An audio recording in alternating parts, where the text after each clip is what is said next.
पुण्याच्याकडे economy म्हणून बघतो, पैसे किती मिळतात. तुमच्या सोयी सुविधा असू नसू वारी चाललेलीच आहे, पुढेच चालत राहील. आणि मग प्रॉब्लेम झाला, पंढरपुरात पालखी खांद्यावर न्यायची, रथात नाही. सर्वभूती परमेश्वर, अगदी बारका मुलगा असू द्या माऊलीच म्हणणार, म्हातारा माणूस असतो त्याला माऊलीच म्हणणार. माऊलीच्या मनात मला भिजवायचं भिजव. आम्ही मान या दृष्टी त्याच्याकडे बघत ना, आम्ही सेवा म्हणून बघतो. कारण इथं जात धर्म पंथ भेद सगळं विसरत नाही, हे या वारीचं वैशिष्ट्य आहे. ते मुक्कामासाठी पालखी तळाला जागा आमच्या आजोबांनी. आता माणूस इतकं झालेला आहे, कुणाला नको बनायचा हा प्रश्न आहे.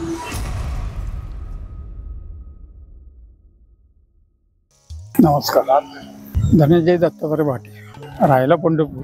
पूर्वी तेली म्हणून कोणतरी होता, त्यांनी 2 रथ डोनेट केले, एक माऊलीला आणि एक तुकाराम. काल परत माऊलीचा रथ मोडला आणि मग प्रॉब्लेम झाला, पंढरपुरात पालखी खांद्यावर न्यायची, रथात नाही. त्यावेळेला आमचे आजोबा देवस्थान कमिटीत होते. मग ते लोकांनी प्रस्ताव ठेवला, भाटे यंदा रथ तुम्ही करा आणि वाखरीतून पंढरपूरला पालखी तुमच्या ह्याच्यातून जाऊ दे रथात. तो प्रस्ताव आमच्या आजोबाने मान्य केला. तेव्हापासून ही प्रथा चालू. आता जवळजवळ 5वी पिढी. आम्ही मान या दृष्टी त्याच्याकडे बघत ना, आम्ही सेवा म्हणून बघतो. ती माऊली आम्हाला मिळाली ते आमचं भाग्य. पालखी तळाची जमीन जी आहे, आता त्या पालख्या थांबतात, पालखी तळाची जमीन देखील भाटेची. नंतर त्या पालखी तळासाठी 2 येतील, कारण पालखी जेव्हा जायची तेव्हा इथे नेमकं पाणी असायचं गोड्याला. हां, त्याच्यामुळं जाणं येणं सगळं ठप्प. त्यामुळे इथं मुक्काम पडलाच त्यानं करावंच लागेल. मग असं बांधाने कुठून तरी जावं लागायचं. ते मुक्कामासाठी पालखी तळाला जागा आमच्या आजोबांनी. तेव्हा पालख्याचं एवढं प्रस्तच नव्हतं. पालख्या याच्या कशा पादुका डोक्यावर बांधून यायची, बरोबर 25-50 माणसं असतात. जेव्हा हैबत बाबांनी प्रथा चालू केली तेव्हा. काल परत ते समाज वाढत गेला, देणग्या मिळायला लागल्या, समाज खूपच मोठा आहे. आता कंट्रोल करायचं अवघड व्हायला. ते चाकं फिरण्यासाठी वरती रॉड आहे, सगळाच रथ हा सागवानी आणि पुढं दांडी आहे, त्याला म्हणजे कासरा बांधून तिथून माणसं ओढत नेतात. ते गाडी वाडर समाजाचं मान. तिथून परत पालखी ह्याच्यात जाते, विसाव्याला थांबते, तिथं आरती होती. आरती झाल्यानंतर पालखीतल्या पादुका शितोळ्यांच्या गळ्यात बांधतात आणि शितोळे चालत जातात. तर ते शितोळे म्हणून नाही, माऊली चालत जातात. रथात बसून देवाला कसं जायचं, रथ कसा रिकामा न्यायचा, म्हणून आम्ही डोनेट केलेल्या पादुका त्याच्यात ठेवतो. नाही, माणसाची वाढायचा हे ठरवलंच होतं.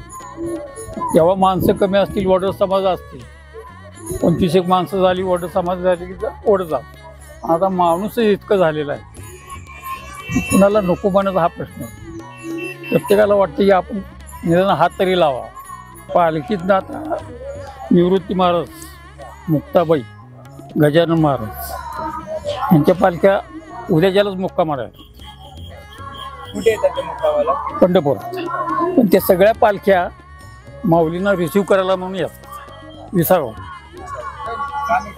ते मिळून जात. आधीच ते इथे विसावलेलेच असतात, म्हणजे त्यांचा समाज आणि ती पालखी. माऊलीचा आडवं जाणं म्हणतात ना, पंढरपुरातली बरीच माणसं माऊलीला आडवं येतात. आडवं येणं म्हणजे रिसिव्ह करणं, माऊलींना घ्यायला येतात माणसं आणि मग परत तेवढं अंतर चालत जातं. एकादशीच्या आदली तिथी दशमी, दशमीला वाखरीतून माऊली पंढरपूरला जाणं, ते या रथातून जाणं.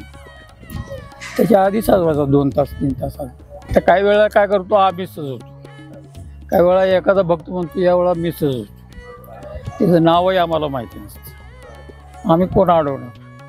करता करवी तत्व आहे, करावं तुझी इच्छा असेल. आता लोक मान म्हणतात, पण आम्ही सेवा म्हणून हे करतो सगळं, मानासाठी म्हणून नाही. आणि हे असंच पुढे चालत राहावं ही इच्छा.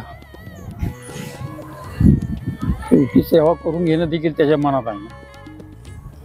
त्याच्या मनाशिवाय आपण काय करू शकतो? मान हे नंतर झालं. तुमचा भाव हा सेवेचा, म्हणजे आमचा भाव हा सेवेचा आहे. आणि संत पंढरपुराचा म्हणून पांडुरंग झोपलेला आहे.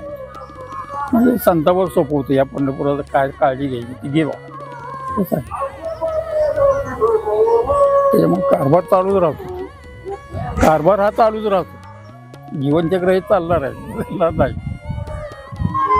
वारी म्हणजे काय आहे? सर्व जात धर्म विसरून माणसे एकत्र येईल, ही वारीचा खरा अर्थ आहे. म्हणजे याच्यात तुम्ही कुणाला विचारा, काय माऊलीच म्हणतात, तुम्हाला इथे म्हणणार माऊलीच म्हणतात. इथे नाव गाव नाही, प्रत्येकजण माऊली. माऊलीच आपण करतो, बाकी काय आहे. ही प्रथा अशीच हिने पुढे ठेवावी अशी इच्छा. सर्वभूती परमेश्वर, तसं सर्वभूती माऊली. माऊली हा आदराचीच नाव. अगदी बारका मुलगा असू द्या, माऊलीच म्हणणार.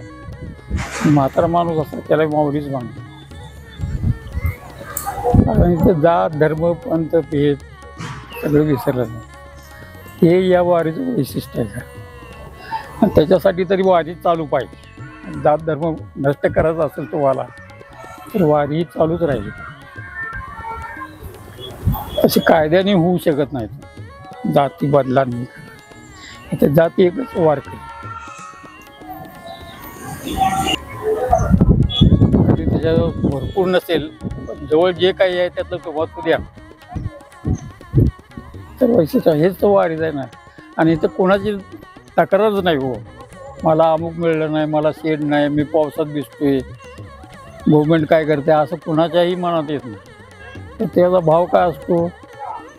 माऊलीच्या मनात मला भिजवायचं भिजव, कोणाला दोष देत नाही. हेच वैशिष्ट्य आहे.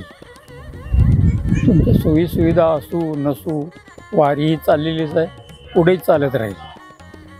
आता बऱ्याच लोकांचं देणग्या येतात, हे येतात. गव्हर्मेंटही सुधारलं आहे, त्यांना माहिती झाली की यात बरीच मोठी ताकद आहे. ते देखील आता गव्हर्मेंटचा देखील खर्च बराच होतो.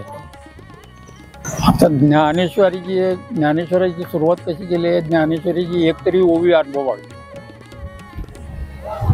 अनुभवणं. तसं वारी देखील एकदा का होईना अनुभवावं, एखादा टप्पा का होईना पण अनुभवावा. मग समजते माणसाला ही माणसं एवढी वेळी का वागतात.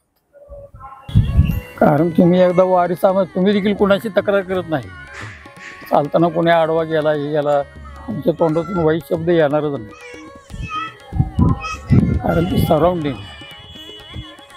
पण दुसरा वाईट बोलत नाही, आपण का वाईट बोल नाही का. शेवटी याच्याकडे बघण्याचा दृष्टिकोन आहे. कोणी याच्याकडे इकॉनॉमी म्हणून बघतो, पैसे किती मिळतात. कोणी सेवाभाव म्हणून बघतो, कोणी इव्हेंट म्हणून बघतो. याचा त्याचा व्ह्यू आहे. तुम्ही म्हणला ना मग इव्हेंट, आता माणूस एव्हरेस्टवर देखील चढायला जातो, इव्हेंटच आहे. पण तिथे गेल्यानंतर तुम्हाला जे आत्मिक समाधान मिळते, मी एव्हरेस्ट जिंकला किंवा एव्हरेस्ट सर क्या, तसं या वारीच आहे. वारीत सामील झालो, एक टप्पा का होईना पण मी केला. पांडुरंग हरी वासुदेव हरी.